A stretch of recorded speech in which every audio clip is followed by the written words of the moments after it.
If you've been closely following the Invincible franchise, you probably know there are not a lot of beings in the universe strong enough to threaten Viltrumites. But from what we've learned through Nolan and Allen's expeditions to tick off their list of Viltrumite weaknesses, I think the Rognarrs scared me the most. These savage, non-sapient beings do not understand any reason and will literally tear through anything in their path. Given how much damage Ragnars can inflict on Viltrumites, it is weird how we don't know anything about who they are or how a seasoned warrior like Omni Man struggled to stay alive against a bunch of them. So, without wasting another moment, let's discuss everything we know about Ragnars.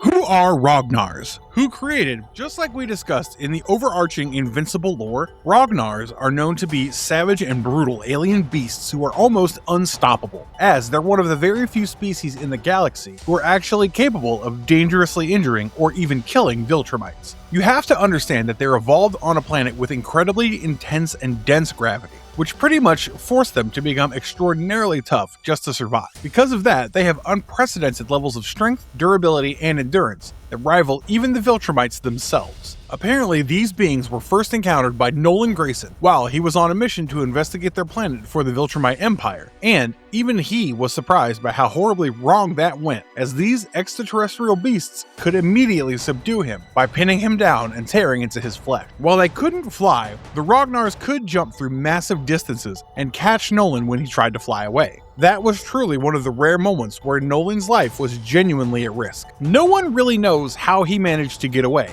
but what is clear is that the Viltrumites never forgot that encounter. In the years that followed, several of them, including Conquest, tried to capture or kill a Ragnar, but every attempt they made failed. Eventually, after realizing just how dangerous these creatures were, the Viltrumites chose a more extreme solution. Instead of fighting them, they strategically placed a massive solar disk in front of the planet's sun, thus freezing their entire world and the Ragnar along with it, in order to effectively neutralize the threat without ever defeating them. All of this was first seen in Invincible issue number 35, when Mark reached out to Art to learn more about who Omni Man really was. As you know, Nolan documented all of his adventures in many seemingly fictitious books that he had written, and Mark found out about these space animals from a book named Savage Planet, Savage Beasts. Turns out Nolan had actually hidden small messages all across his books in order to tell Mark about the weak points of Viltrumites and how it can be used to beat them. Ragnar's claws and fangs can easily pierce even Viltrumite flesh. On more than one occasion in the show, we've seen just how easily the Ragnars could pierce through Viltrumite bodies beyond healing. In fact, their jaws are so full of sharp teeth that they could simply bite off an adult Viltrumite's head if they want to. For starters, when Nolan and Allen went back to the planet of the Ragnars while hunting down weapons and creatures that could kill Viltrumites, they realized the solar disk would have to be removed in order to locate the beasts. Unfortunately, the captain of the ship ended up destroying the disk entirely by firing a large energy beam, and within minutes, the ice that had trapped these Ragnars for centuries started to melt. Sure, Nolan and Allen did their best to capture one of the aliens, but the Ragnar quickly thawed out of the ice and began to attack. Both of them were helpless against these ferocious beasts, to a point that Nolan even had his skin pierced through. Luckily, they could save themselves and fly away, as the Ragnar were still groggy after being thawed and had not fully awoken. Now, in contrast to that, when the beasts are at full strength, the Ragnar could even overwhelm high-ranking Viltrumite generals like Conquest, to a point that they ended up tearing off his right arm and blinding him in the right eye. Sure, during this point, Conquest was pretty weak due to the lingering after effects of the Scourge virus, but I doubt even at full strength he would have been able to kill a horde of Ragnars. Then again, just before the onset of the last battle during the Viltrumite War, we see the Ragnars again after Space Racer had managed to catch 7 of these beasts in order to unleash them upon the Grand Regent Thrag and his Viltrumite army. Surprisingly, these Ragnars could easily survive in the vacuum of space without any external support, and managed to devastatingly injure and even kill many Viltrumites just by biting their heads off. With their numbers dwindling, a worried Thrag even ordered his army to avoid the beasts entirely and asked them to push the Ragnars away so the vastness of space could result in their demise.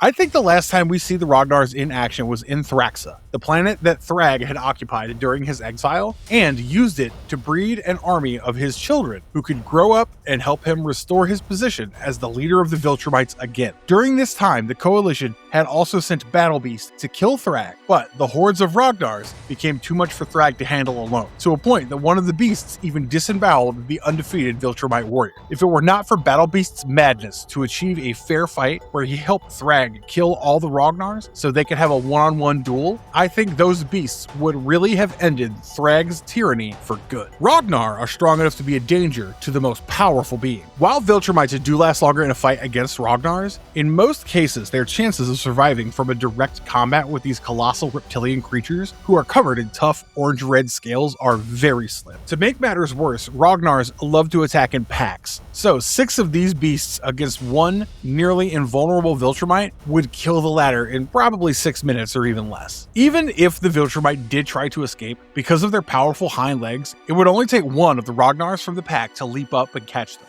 The biggest example for this would inevitably take us back to the time Allen and Nolan tried to take a Ragnar back to the Coalition to use them as a weapon against the Viltrumite army. These Ragnars were already half asleep and numb from being frozen for decades, and even then, they kept jumping and pulling both a Viltrumite and a Unopan back every time they tried to escape. Allen and Nolan really had become Ragnar fodder for a split second there, if those beasts had been in full rage mode. A Ragnar is as fast as a Viltrumite. These beasts, with their long purple tongue, have a very deceiving size because of the way they slouch. In reality, they're twice the size of a seasoned Viltrumite who are extraordinarily fast. As Nolan had documented in his book, if it were not for the matter of his survival, he considered Ragnars to be remarkable beasts because, for a split second, Nolan found himself wanting to look at them scientifically. He even had tremendous respect for their resilience because during his encounter, a horde of Ragnars kept constantly attacking him, while matching his fast pace every time he tried to escape. They're so fast with their blows that even a Viltrumite does not see it coming, because all they can really feel is the flesh being ripped from their bones with every attack. Do these creatures have any form of weakness? Well, given they're wild space animals, the Ragnars are really incapable of higher thoughts due to their diminished intellect. But I think the highest form of threat for them are environmental factors, because despite their immense physical build and their adaptation to extremely intense gravity, Ragnars and their homeworld are highly susceptible to artificial environmental manipulation.